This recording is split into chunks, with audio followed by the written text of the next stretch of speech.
Hi everyone, it's Lindsay. Welcome back to another video. Today I have a video that I'm going to focus on one particular product.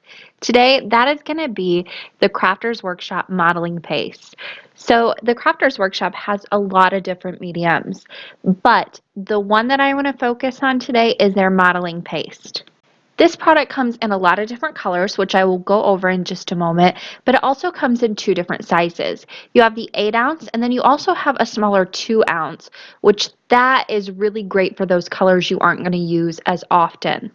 This product is really thick, so whenever you think of the texture, think like you're mudding spackle, that kind of thing. It doesn't have any grit to it, but it's very thick and holds its shape, as you can see. It doesn't run at all, so if you tip your containers over, it's not going to spill.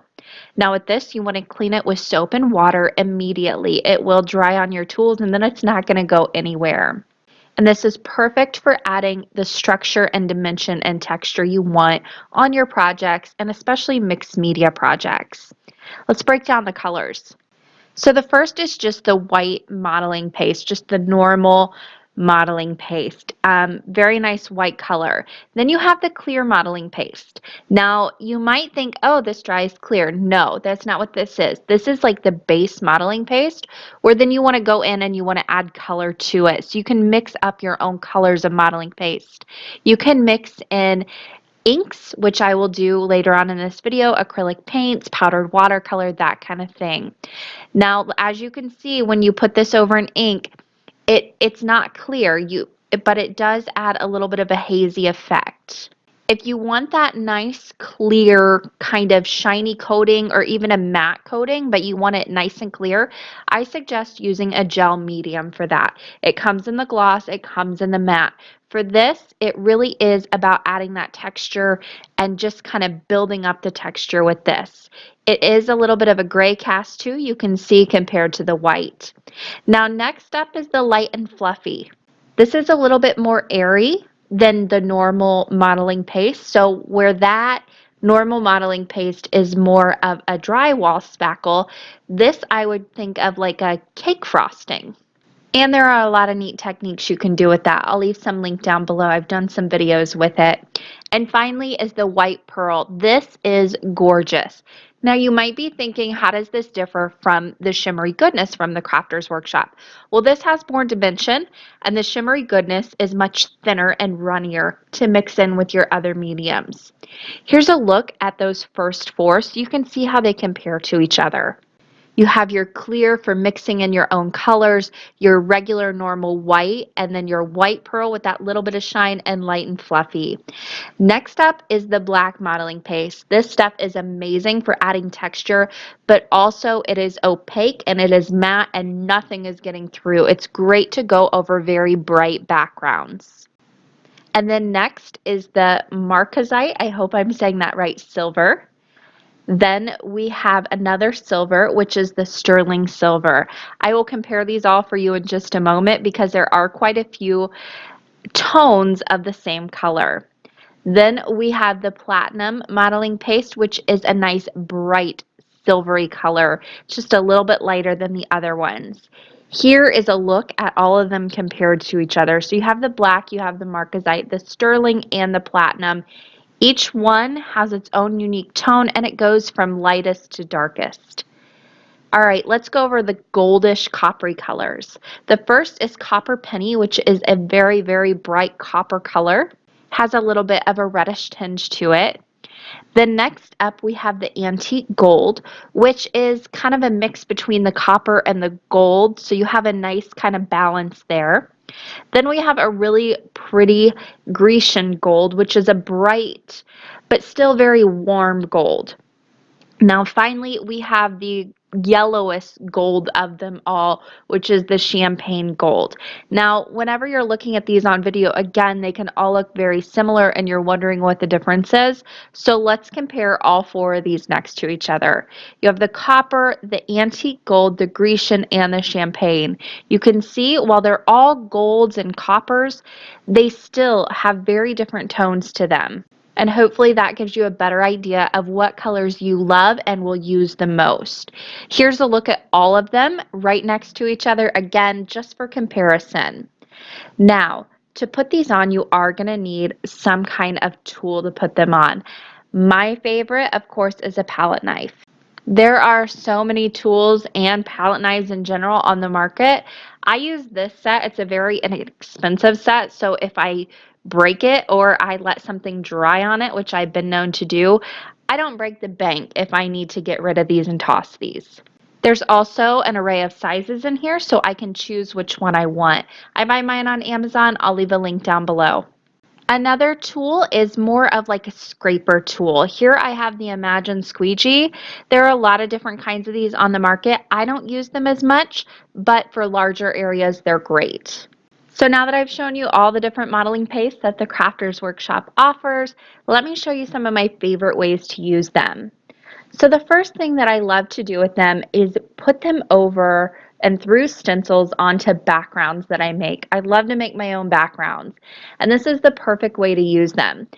Not only do the modeling pastes add a lot of texture, but they are super opaque, so they go great over any kind of background you create.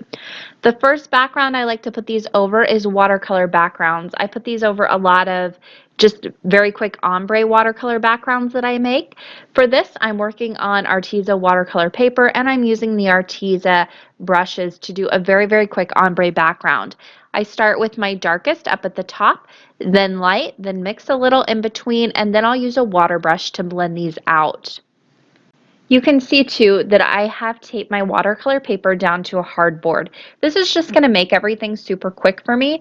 It's also going to allow me to heat set this whenever I am done blending with my water and really move this project along. If you don't want to wait for this to dry, you can go ahead and heat set it with your heat tool. Now, another thing that taping this down helps is to keep it from warping. Once I have the watercolor the way I want it, I do want to go ahead and clean up the sides of the painter's tape, just so that color doesn't end up mixing into my modeling paste. So once that is ready to go and I have it dried with my heat gun, I'm going to go ahead and bring in this new stencil from the Crafters Workshop. It is so gorgeous. One thing I want to remind you, as you are playing with your stencils and using them on projects, you don't have to use them exactly how they come on the stencil. Rotate them, flip them over, use whatever pieces of the stencil you want to on your project. It doesn't have to be exactly centered, exactly focal point image. Really play around with it, and the same stencil can look so different just by moving it around. Another thing I want to mention, you can see I used painter's tape on that first paper that I taped down to really get that watercolor to seal out. But for my stencil, taping it up those little corners over the watercolor, I used a different kind of painter's tape. This is a delicate painter's tape. I will leave it linked down below. It really is so much more delicate than your normal painter's tape. It has a lot less stick and it doesn't tear my paper. Now for this, I am going to be stenciling through the antique gold modeling paste. Now you can see this still has some shine. It's not as shiny as like say foiling. So if you want that high shine, you want to go with foil. This is more of, I guess, a dull shine. I mean, it's still very, very shiny, still very pretty, but it also has a lot of texture you're going to see when I pull this up. I'm just using my palette knife to smooth that through. And then once I have it completely covered, I want to go ahead and close up my jar. I'll remove the stencil first just to make sure that everything's covered. But really, I do want to say that these pastes dry very quickly. So when it says to clean your stencil and your palette knife immediately, it means immediately. They do dry very, very quickly, and you do want to close the lid of your jar so these don't dry out on you. I'll show you a little trick at the end of this video of how to store these to keep these from drying out as well. So once I have that on, I am going to go ahead and remove my painter's tape as I let this paste dry. Sometimes if you leave that paint on or that painter's tape on, the paste can act almost like a glue and really get that tape to glue down. So take it off while it's still wet. But look at that shine and that texture. It is so So cool and really just a fun product to work with. Now to finish this off, all I did was stamp a little high use sentiment from the Concord and Ninth feathered stamp set in the top left hand corner. I glued that panel onto an A2 top folding card base to completely finish this card off. I kept it very simple and really kept the focus on that stenciled area because it's so gorgeous. Now, like I said, my favorite way to use the modeling paste is to stencil them through and cover up backgrounds, to stencil on backgrounds. And like I said before in the video also, that black modeling paste is kind of in a league of its own of the opaqueness it gives and also just the rich black color you get. You can use paint and things like that for doing silhouette stenciling, which I have a video tutorial on. But if you want the texture and you want to make sure everything is covered and you're stenciling over some very bright areas, this is the way to go. So what I'm doing here is doing a very, very quick ink blended background. It's very bright. I'm going in with some Catherine Pooler inks, Something Borrowed, Flirty Fuchsia, and Party Dress. These are all very, very bright colors. I'm using my Amazon blending brushes to blend onto this background, which is an A2 sized white cardstock panel. Now once I have this ink blended, I will let the ink dry just a little bit and really soak into the cardstock to get it as dry as possible. You can even heat it with your heat tool. Just make sure that it's pretty dry on there. Now it's time to bring in that black modeling paste. Like I said, if you want to cover anything up, especially those bright colors, this is the way to go. I'm using this fun new stencil from the Crafters Workshop. You can see the name right there on this screen. And again, making a frame with my painter's tape on that background and then also using that delicate painter's tape to tape the stencil down. You can see I used that delicate painter's tape here because it's over that ink blending and I didn't want any of that to rip. So this does a really good job of just having enough stick to keep the modeling paste where you want it and also keep those edges free of any color but not ripping your paper when you pull it up. Now you can see as I put this on, immediately it starts to cancel out those colors. But when you lift this up, you're going to have some really great texture under there as well. If you don't want the texture and you want to do silhouette stenciling like this, I would suggest using an acrylic paint. However, your acrylic paints can sometimes seep underneath. This is going to give you a nice crisp stenciled area, no seeping really at all because it is super thick and it just goes where you put it. I'm using my palette knife to just smooth this out, and then again, once this is done, I'll go ahead and lift up this stencil, and once I have it off, I need to go ahead and wash my palette knife and also wash my stencil to make sure it's nice and clean. But look at that. It is so, so pretty. And it's so very simple too. All I did was ink blend and stencil to create this background. Now again, before this modeling paste dries, I do want to go ahead and lift up that painter's tape. Make sure that it's off so the modeling paste doesn't accidentally glue it down to the paper. But look at this fun background. It's so fun. And just by adding that little bit of masking around the edges, I got a nice frame without having to do anything at all. Plus, it held my paper down while I did all of my work and it wasn't shifting around on me. Now, this was very, very simple to finish off as well. I used a Hugs die cut from MFT and I die cut some laser printed paper. Or actually, this is the peel and stick. You could also use laser printed paper though. And I foiled it with some pewter foil from Deco Foil. I went ahead and attached that to the background and then attached the background to an A2 top folding card base to finish this very simple card off. Love the brightness of this one. Now finally, I wanted to show you a little bit more about that clear modeling paste and show you how easy it is to mix in some of your colors. So here I am going to go ahead and cover up my paper with this Distress ink.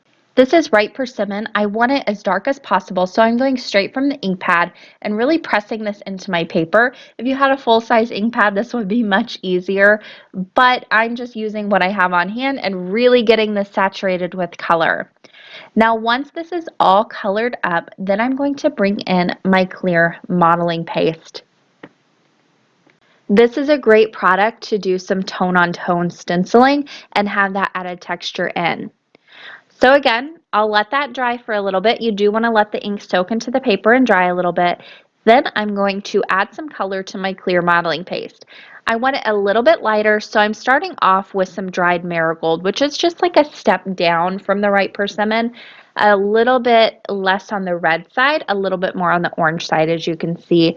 And I'll mix this into my clear modeling paste. Now this is kind of where you can get creative and create your own custom colors. So here, as I start mixing this in, you'll see that this wasn't quite dark enough for me. So I can go in and I can add a little bit more color if I want to, or I can add a second color and really mix up my own custom colors. It's so forgiving and it's so easy to just mix up what you want to mix up. The only thing that you want to make sure that you do is mix whatever you are mixing in well. You don't want any streaks, so just use your palette knife, work on a surface that you don't mind getting a little messy, and go ahead and mix that in really, really well. It will take a little bit of time, but just be patient. Once I have it all mixed up and I'm happy with the color, I'm going to go ahead and put this through a stencil. This is more of a mask, one of the new ones from the Crafters Workshop. Again, just taping it down to make sure it doesn't go anywhere.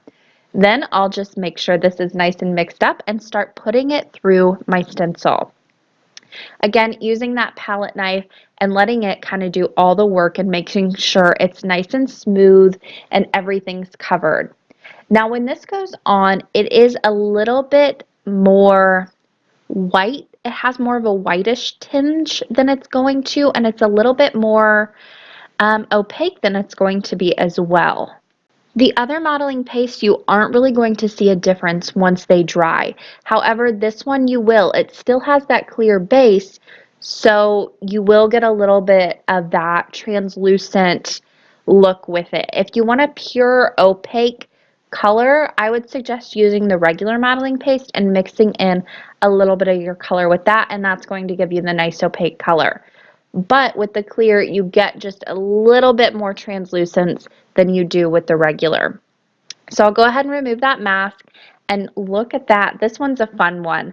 I like the way this one turned out. It's more of a tone on tone, much more subtle, but with this very busy stencil, it really works well. Now for this, I am just going to clean up the edges by running my finger over it so I don't get any of those little extra bits on the side. If you forget to do that and it dries, just use a sanding block.